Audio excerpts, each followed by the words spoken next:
DM news Gujarati. પાલનપુરના Khemana toll નાકા પર ફરીવાર એક ગૌમાતા પર એસિડ એટેક કરી હુમલો કરવામાં આવ્યો। પાલનપુરના ખેમાણા ટોલ નાકા પર ફરીવાર એક ગૌમાતા પર એસિડ એટેક કરી હુમલો કરવામાં આવ્યો। અગાઉ 2 દિવસ પહેલા એક ગાય પર એસિડ એટેક કરી ગાયને પીઠ ઉપરના ભાગને ગંભીર ઈજાગ્રસ્ત કરવામાં આવી હતી। આ સમગ્ર મામલો સામે આવતા ગૌભક્તોમાં ભારે રોષની લાગણી વ્યાપી હતી। છેલ્લા કેટલાય દિવસોથી ખેમાણા ટોલનાકા નજીક ગાયો પર એસિડ એટેકની ઘટનાઓ સામે આવી રહી છે। સામાજિક તત્વો દ્વારા ગાયો, નંદીઓ અને અબોલા પશુઓ પર એસિડ નાખી અને 8 જેટલી ગાયોને ઈજાગ્રસ્ત કરી હોવાનું સામે આવ્યું છે।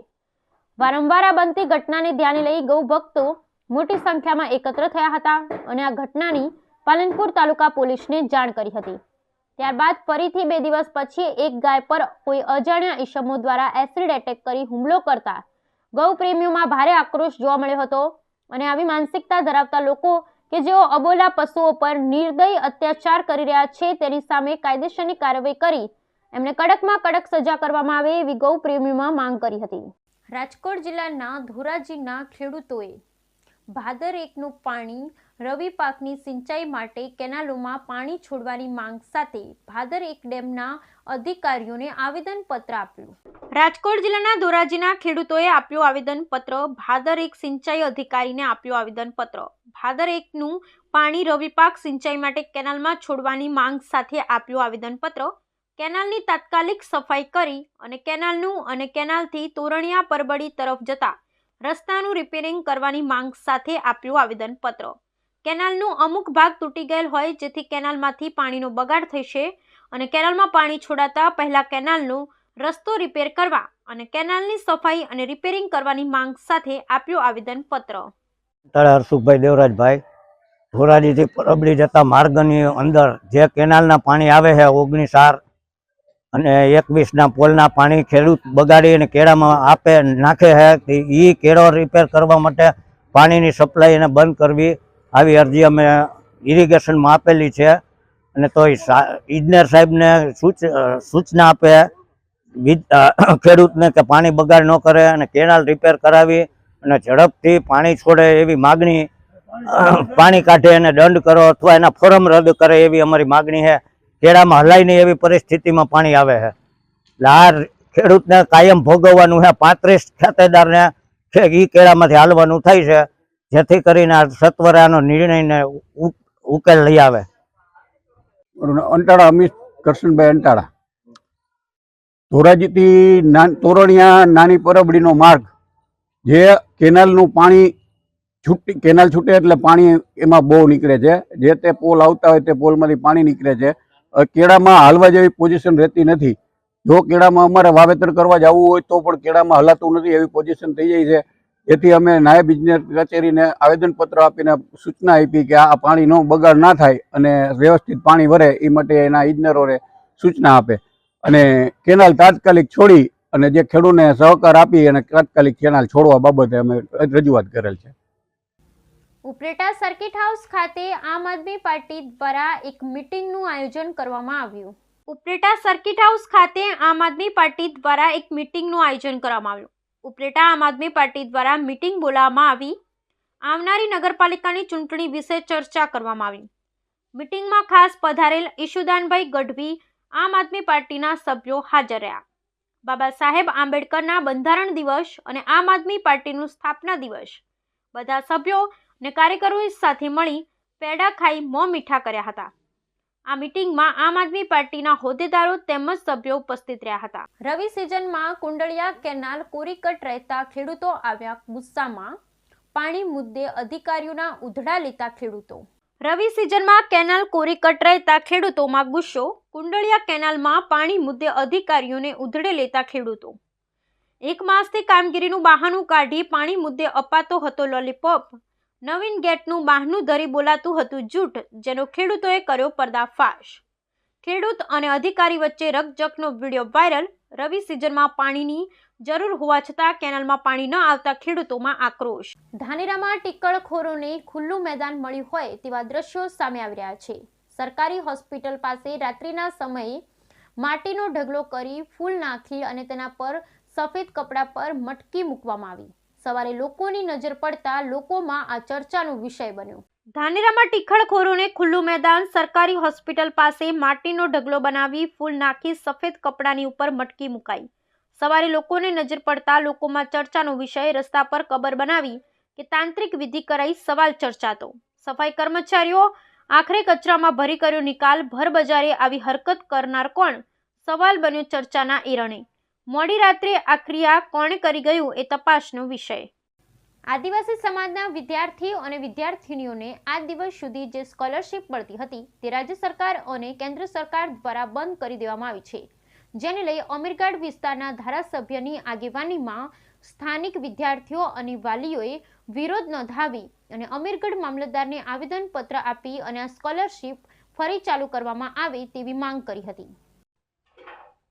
આદિવાસી સમાજના વિદ્યાર્થીનીઓને આજ સુધી સ્કોલરશીપ મળતી હતી તે કેન્દ્ર સરકાર અને રાજ્ય સરકાર દ્વારા બંધ કરી દેવામાં આવી છે, જેને લઈ અમીરગઢ વિસ્તારના ધારાસભ્યની આગેવાનીમાં સ્થાનિક વિદ્યાર્થીઓ તેમજ વાલીઓએ વિરોધ નોંધાવ્યો હતો અને અમીરગઢ મામલતદાર ઓફિસે આવેદનપત્ર આપી આ સ્કોલરશીપ ફરી ચાલુ કરવામાં આવે તે માટે રજૂઆત કરી હતી. કેન્દ્ર સરકાર અને ગુજરાત સરકાર દ્વારા આદિવાસી બાળકોના અભ્યાસ માટે સ્કોલરશીપ દ્વારા સહાય આપવામાં આવતી હોય છે. જોકે પોસ્ટ મેટ્રિક બાદ પેમેન્ટ સીટ પર પ્રવેશ લીધો હોય તો સ્કોલરશીપ આપવા માટે 2010નો ચુકાદો હતો. 2010થી પેમેન્ટ સીટ માટે 75% અને કેન્દ્ર સરકાર અને 25% રાજ્ય સરકાર ફી ભરતી હતી. જોકે 28 ઓક્ટોબર રાજ્ય સરકારે પરિપત્ર કર્યો હતો, જેમાં 2024-25થી મેનેજમેન્ટ કોટામાં પ્રવેશ મેળવનાર વિદ્યાર્થીઓને સ્કોલરશીપ બંધ કરતો પરિપત્ર કરવામાં આવ્યો છે, જે પરિપત્રને લઈ વાલીઓમાં અને બાળકોમાં રોષ જોવા મળી રહ્યો છે. ગરીબ બાળકોને મળતી સ્કોલરશીપ બંધ કરાતા ઉચ્ચ અભ્યાસ કરતા બાળકોને મુશ્કેલી વેઠવી પડશે, ત્યારે અમીરગઢ વિસ્તારના ધારાસભ્ય કાંતિભાઈ ખરાડી તેમજ અનેક વિદ્યાર્થી અને વાલીઓએ આજે સરકારે બંધ કરેલ સ્કોલરશીપ સામે વિરોધ નોંધાવી અમીરગઢ મામલતદારને આવેદનપત્ર આપી અને વિદ્યાર્થીઓને સ્કોલરશીપ ફરી ચાલુ કરવામાં આવે તેવી માંગ કરી હતી. આદિવાસી વિદ્યાર્થીઓને ટેકનિકલ કોર્સ સહિત ઉચ્ચ અભ્યાસ માટે પેમેન્ટ સીટની ફી સરકાર ભરતી હતી તે બંધ કરવામાં આવી છે, ત્યારે સરકારના આ નિર્ણય અંગે આદિવાસી સમાજના વિદ્યાર્થીઓ વાલીઓમાં નારાજગી જોવા મળી રહી છે. આદિવાસી સમાજના વિદ્યાર્થીઓ માટે કેન્દ્ર સરકાર અને રાજ્ય સરકાર દ્વારા અનેક યોજનાઓથી અનેક સહાયો શિક્ષણ માટે આપવામાં આવતી હોય છે. ગરીબ બાળકો ભણી શકે તે માટે સ્કોલરશીપ દ્વારા બાળકોને શિક્ષણ માટેની સહાય આપવામાં આવતી હોય છે. અનેક પુસ્તકો તેમજ સ્કૂલના ગણવેશ માટેની પણ સહાયો આપવામાં આવતી હોય છે. જોકે સરકારના એક પરિપત્રને લઈ આદિવાસી સમાજના વિદ્યાર્થીઓ વાલીઓમાં નારાજગી જોવા મળી રહી છે.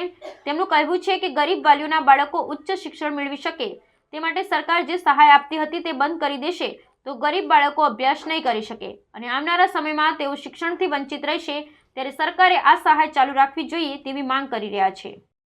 ખરાડી સુરેશભાઈ ગોબરાભાઈ, હું ગાંગુ ગામનો વતન છું. અમારે સ્કોલરશીપ મળતી નથી ગુજરાત સરકાર દ્વારા. અમે કેવી રીતે ભણીશું આગળ? કોલેજ કરીને આગળ કેવી રીતે અમે ભણવા જઈશું? અમારા મા બાપ મહિનાના 15,000 થી 20,000 રૂપિયા પણ એની આવક નથી. એ ખાવા ખર્ચામાં જ જતી રહે છે બધું. અમે કેવી રીતે આગળ હવે અભ્યાસ કરીશું? કેવી મુશ્કેલી પડશે અભ્યાસ કરવા? અમારે ખૂબ મુશ્કેલી પડશે. અમે ભણી જ નહીં શક્યું. ઘરે કામ કરે અમે ઘરે જ પહેલાં. શું માગણી શું છે તમારી? અમારી માગણી એ છે કે અમે કોલેજ કરીને આગળ ભણવા માગીએ છીએ. અમે પણ એક શિક્ષક અને કલેક્ટર UPSC પરીક્ષા તૈયારી કરવા માગીએ છીએ. અમને કોણ આપશે બધું? આજે સમગ્ર ગુજરાતની અંદર અંબાજીથી માંડીને ઉમરગામ સુધી જે જગ્યા આદિવાસીઓ જે વસે છે એ આદિવાસીઓને ગુજરાત સરકાર અને કેન્દ્ર સરકાર મારફતે જે દીકરા દીકરીઓ શાળાઓની અંદર જે ભણી રહ્યા છે એમને અથવા તો કોલેજ કરીને મેનેજમેન્ટ કોઠાની અંદર જે પ્રવેશ મેળવે છે, સરકાર કંઈક ને કંઈક રીતે આદિવાસીઓને દીકરા દીકરીઓને હેરાન કરવા માગે છે. અગાઉ પણ કોંગ્રેસની સરકાર કેન્દ્રમાં હતી તે વખતે સમગ્ર આદિવાસી જિલ્લાઓને દીકરા દીકરીઓ જે ભણતા હોય, કોલેજ કરતા હોય કે અથવા તો અલગ અલગ કોલેજ હોય, એમને દરેકને સ્કોલરશીપ મળતી હતી. આજે ગુજરાત સરકાર 25% ને 75% કેન્દ્ર સરકાર માત્ર 100% જે સ્કોલરશીપ જે મળતી હતી એ સ્કોલરશીપ આ સરકારે રદ કરી છે. અમારી સરકાર પાસે માંગણી છે કે કાયમી માટે જે દીકરા દીકરીઓને જે સ્કોલરશીપ મળતી હતી જૂની જે યોજના પ્રમાણે એ રીતે કાયમી ચાલુ રાખવું ને એ લોકોને જે ન્યાય છે એ ન્યાય મળવો જોઈએ. એના વિરોધમાં અમે સરકાર પાસે માંગણી કરી છે કે અમારી આ દીકરા દીકરીઓ જે સ્કોલરશીપ જે પહેલાં મળતી હતી એ જ સ્કોલરશીપ ચાલુ રાખે એવી સરકાર પાસે આજે માંગણી કરી છે. આજની અમારી મુદ્દાઓની રજૂઆત આ પ્રમાણે છે. આદિવાસી દીકરા દીકરીઓ 12 પછી જે ભણે છે એમને ભણવામાં જે સ્કોલરશીપ આપતા હતા એ આ સરકારે બંધ કરી છે. એના મુદ્દાના લઈને આજે અમે આવેદનપત્ર આપ્યું છે. ત્યારે મને યાદ આવે છે આજે કે બિરસા મુંડાને 25 વર્ષની ઉંમરે અંગ્રેજોએ મૃત્યુ આપ્યું હતું, એમ આજની સરકાર આજે 17 થી 20 વર્ષના યુવાનોને શિક્ષણ બંધ કરીને મૃત્યુ આપવાનું પ્લાન ઘડી રહી છે એવું મને દેખાઈ રહ્યું છે.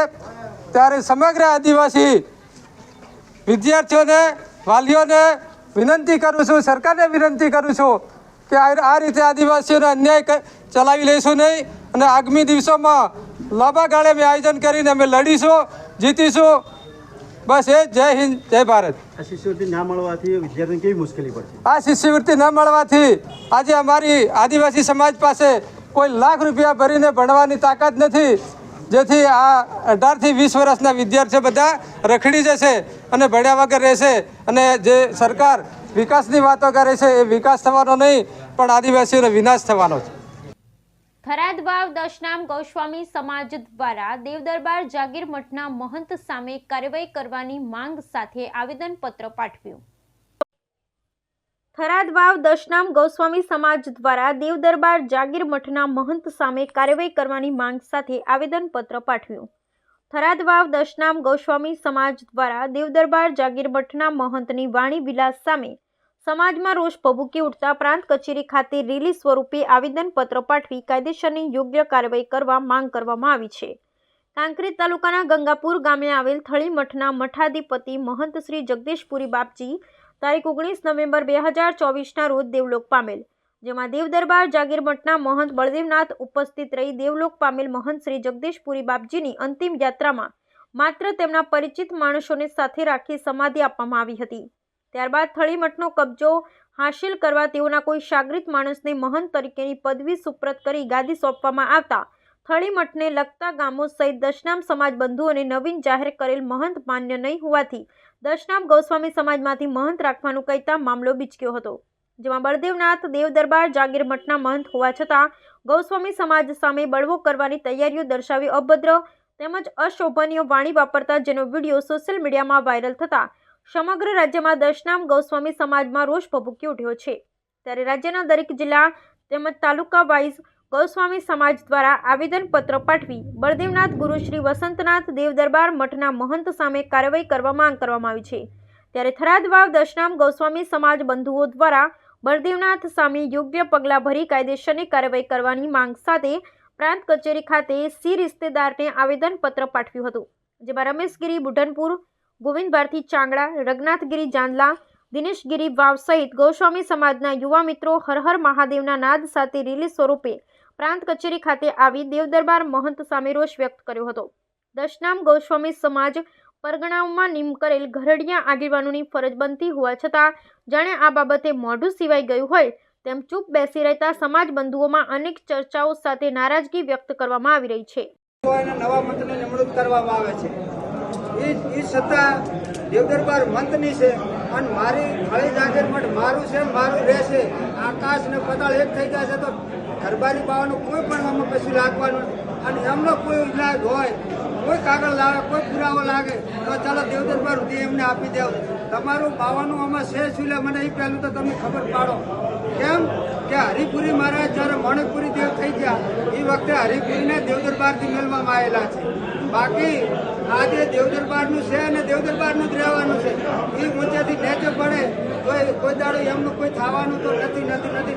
મારો બિહારેલો મન આ સુધી કોઈ એવું નથી બનવાનું કે હટાઈ શકે કોઈ. અને બાવામાં તાકાત હોય તો આઈદા મેદાનમાં ગાય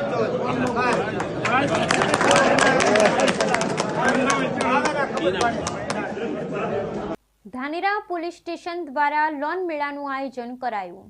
ધાનેરા પોલીસ સ્ટેશન દ્વારા લોન મેળાનું આયોજન કરવામાં આવ્યું. ધાનેરા પીઆઈ એટી પટેલ સાહેબ તેમજ એસબીઆઈ બેંકના અધિકારી તેમજ બંધન બેંકના અધિકારીઓની ઉપસ્થિતિમાં કાર્યક્રમ યોજાયો હતો. આ કાર્યક્રમમાં મોટી સંખ્યામાં લોકો, વેપારી ભાઈઓ ઉપસ્થિતિમાં સુંદર કાર્યક્રમ યોજાયો હતો અને લોનને લઈ સમગ્ર માહિતી આપવામાં આવી હતી.